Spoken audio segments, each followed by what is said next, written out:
This is Jen Wexler, director of The Ranger, and you're watching Without Your Head.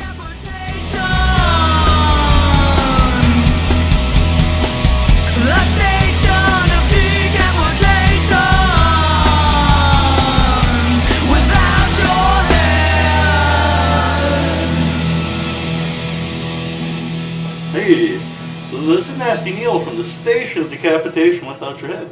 Ooh. Right? And we're at the Boston Underground Film Festival. Right now we're at the Harvard Film Archives. Am I safe? You are very safe. It's like a bunker.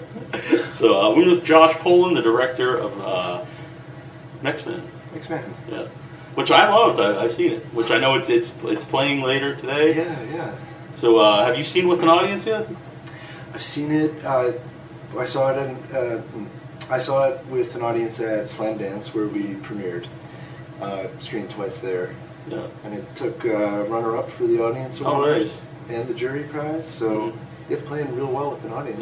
Yeah. Very cool. How did it come about? Like, how did you meet your mom? I met him in 2008 when we were both hired videographers on a traveling cross-country environmental nonprofit veggie school bus. That could be its own documentary right there. It was, yeah. It was called BioTour. Oh, okay, it really was. And and we were the shooters, 7 of us on a school bus. So I got to know him really well over crossing the country together. And he was a wild guy. The whole team was kind of mesmerized by his. She definitely has the charisma about him. His electricity. Yeah. And then it was 2 years after that, 2010, that I sort of reconnected with him and heard what was going on in his life and started to point a camera at him. So did you think, like, going in, like, Mexman was going to be, like, a big feature, or did you just not know where this would go? Or? We didn't know. I loved his college thesis film, Mexman, and was just meeting his old college collaborators for the first time as they were reconnecting to try to adapt it. So I was rooting. So, like, when you're filming, I assume at some point you start to know this is going to go a different direction. Right. So what's that like? And do you ever want to step in, too? It's like... Yes. He was a friend. He still is, and you see things, taking some left turns, and I didn't really step in or sort of give my advice. Yeah. Because I knew how he'd reacted to some lifelong friends that have done that. It's kind of touched on, too. Right. There's a character who's kind of like the closest thing he has to a brother who he really turned on when he shot him straight about something. So I just was present. I think my camera had a kind of therapeutic value where he was like working in solitude a lot, and it was good for him to just share. Some type of interaction. Yeah. So, when it first comes up that like he's got this side project, when he's already has like this big opportunity with Mexman, and then he goes in this really elaborate side project for a girl. I mean, when you discover that, like, what do you think? And then when you see how like in depth it is, it was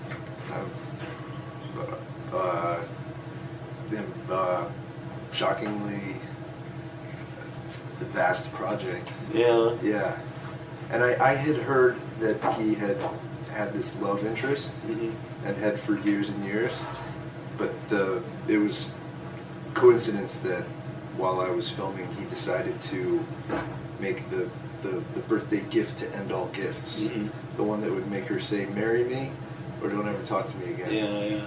So I just sort of happened, or that sort of fell in my lap.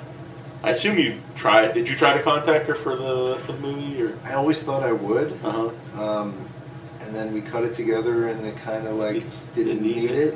Yeah. It does work that way because you don't really know much about her. Okay, that's good to hear. Yeah. Seriously, it's good. It's like kind of this mystery, thing that's out there. Right. Yeah. And I still haven't approached her, and I don't know if she's seen it. She probably will someday.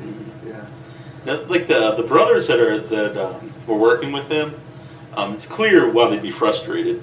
But when I'm watching it, I also sense like they're a little bit like jealous of him in a lot of ways. Did you get that? He's got the juice. Yeah, because like he's got this thing that everyone would want, and then so it's both frustrating. Like he's got this stuff. Like if I had that, like all these things I could do. And people, if you had when you have it, people sort of flock to you like moths to a flame. Yeah, they you can tell, and he's extremely charismatic, and just people want to help him realize his stuff. Yeah, because I really thought that was a big part of why they distanced them.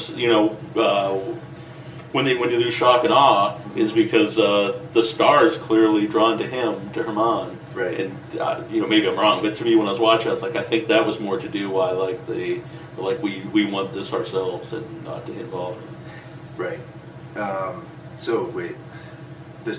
The star was drawn to Herman's energy. Yeah. And then so that's maybe why. Yeah, I think they feel kind of like protective. Yeah, kind of. I think there's a jealousy there. That's how I picked it up. Everyone like he is that electric, like naturally creative guy, and I think we're all like a little jealous. Yeah. Yeah. Because I mean, and then like we saw the puppets. And then to see that he's done the puppets 3 times over, like it was like why? But it was amazing. But Yeah, well, it's making puppets is the easy thing for him to do, and he loves it. Yeah, and it's meditative, and if I'm repopulating the whole universe of characters that I would ever want to draw from to tell any story. right. Well, then I don't have to take the scary step of writing, of putting or together, making yet. I've done Santa Claus and the elves and the politicians and the rock stars, but I haven't finished doing my family and all the friends I know in my real life. Yeah. So I got to keep sculpting for another year. Yeah. Do you know if he's done anything since with the puppets? Yeah, he's been doing a series with them with a mix of politics and extraterrestrial, a whole universe with puppets. Yeah. Yep. Do you believe he's bipolar, Vermont?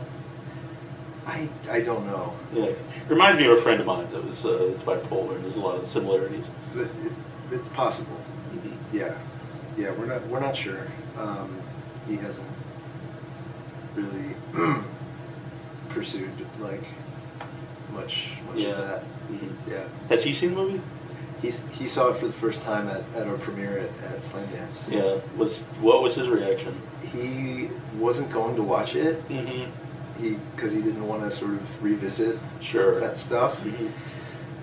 My producer Steve was going to walk him up and down Main Street and have a couple beers, and then he was going to come back and come up at the Q&A and be like, "Hey, how was that? I haven't seen it." And it was going to be like interesting. Yeah. But he had a drink shoved in his face at the last minute, and he was told by a friend, "If you don't watch this, you'll regret it for the rest of your life." So he did, and he laughed and cried and ultimately loved it. Yeah, well, that's good. Which was a relief. Yeah, definitely. How long did you shoot the film? 5 years. Oh, wow. So how much, like, footage was that? How many, like, hours? Like 200 or 300. Yeah. How do you edit that down to, something that people can sit down and watch? Well, this is my first feature doc, so I could not have done it without my editor and co-writer, Alex McKenzie, who's been through this process many times. Yeah.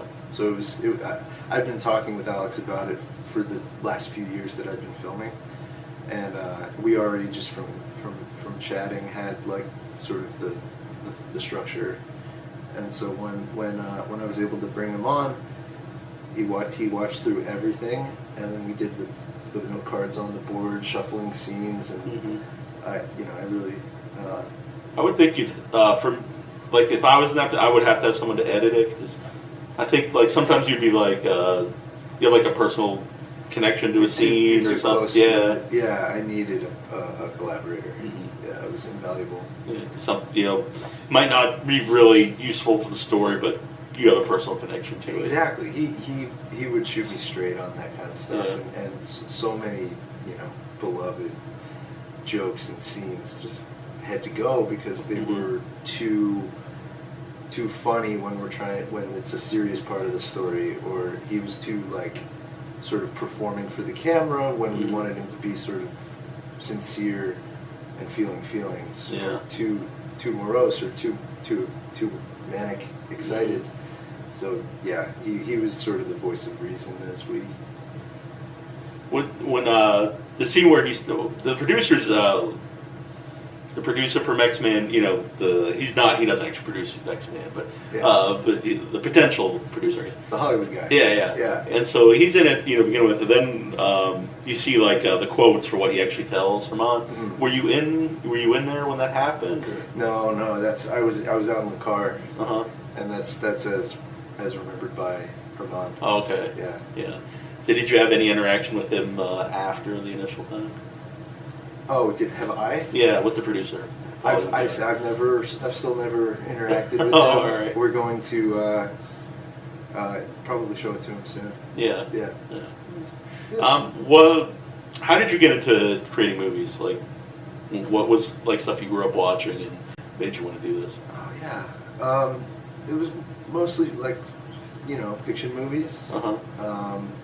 I moved to Los Angeles right after college, intending to be a writer and director, and sort of through happenstance fell into documentary and kind of fell in love with it. Yeah. How like I'd been trying to write some stuff, but not really committing to it because it's scary when you're writing garbage.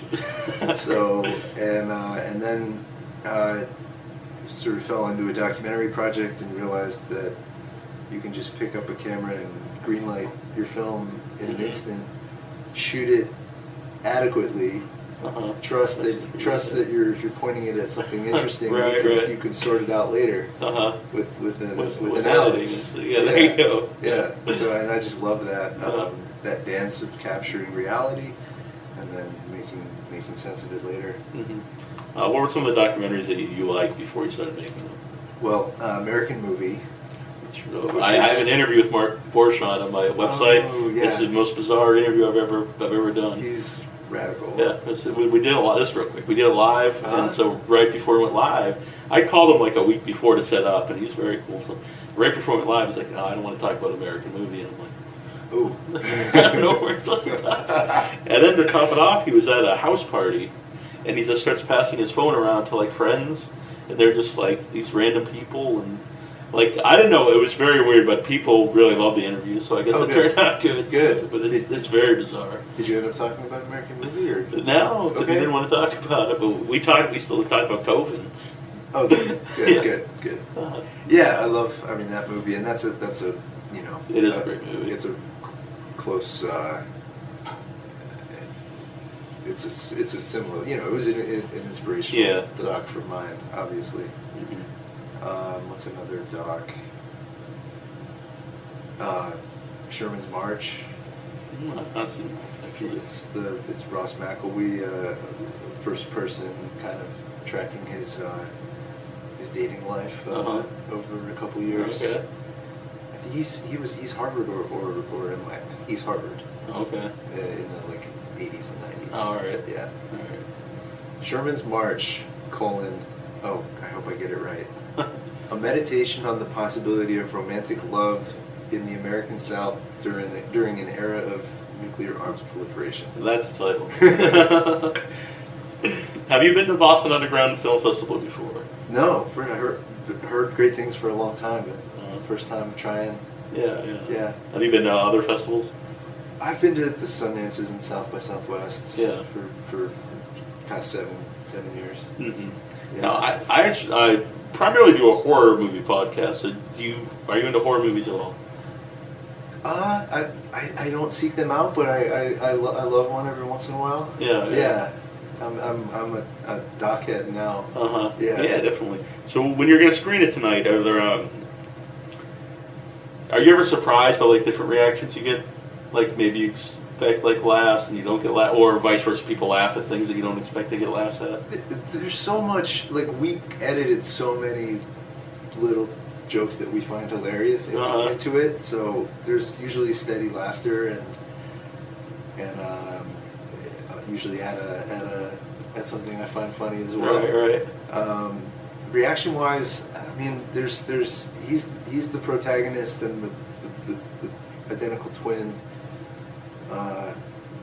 Agent Smith brothers are the antagonists. And yeah. It's interesting to see how some people totally have the brothers' side. Really? They. I think it's probably kind of the battle between people that are like kind of dreamers in a way or whatever, and then people that are more like pragmatists. Yeah, exactly. They're oil and water as collaborators, and it's just been interesting to see. Some people sort of demonize the brothers, and others totally see their struggle. Yeah, well, I guess as an independent filmmaker, you would have to understand both sides, kind of the balance between like pursuing your dream and creativity, and then also you have to make a living at the same time. Yeah, exactly. And there's like schedule and budget, and you can't do everything you could would dream of. Yeah, and it's I love that John, the fourth character, is kind of the go-between. He's got a wild, creative, freak, dreamer side of him in his art as well, but he's also kind of grounded and understands the reality. So just the way that he kind of tries to keep the peace is a pretty cool dynamic. Yeah. Do you think Ramon could find someone that he could collaborate with and kind of reel him in? Yeah, it's just, I mean, he learned, I mean, at the premiere, he was like, Tyler wasn't there, but he was like, man, I got to apologize to Tyler. I really tried him. So he's just, I think seeing the film, plus the time, everyone's a little wiser and kind of more, been benefited from the past few years. Yeah. Do you have a distributor for the movie? Not yet. We're talking with a few. Yeah.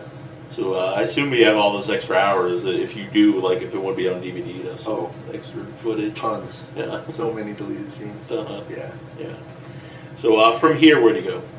From here, our next screening, I think, is at Calgary Underground, Cuff, followed by Arizona International, and then in late May, early June, San Francisco Doc Fest. All right. And then we're out to a bunch more that are considering it. Yeah. Are you gonna watch any movies tonight? I'd love to. Yeah, we're at 4 o'clock, and then I think there are a couple afterwards. I'll try to catch both. Yeah. Tigers are not afraid. This will all be over by the time people see this. Yeah. Can you guys come at 4 o'clock today? Right. I'll quickly edit this to get it up on the YouTube. But. Yeah. How can people follow you and follow the movie? The movie, Facebook.com and Twitter.com and Instagram.com. The handle is / Mexman Film. MEXMAN Film. Same on Instagram, and my website's Josh Polon POLON .com. Yeah. And same handle on Instagram. Yeah. I don't know what you're focusing on this at the moment, but do you have stuff in the works? Yeah, my new doc. Been filming for a few months. Is about a radio station in Los Angeles called KCRW. Okay. It's sort of following its 70-year history, past, present, and future. Oh, nice. Yeah. Cool. Well, I'm looking forward to that. Thanks. Yeah. It was nice talking to you. You too. Thank you. Cool. Let's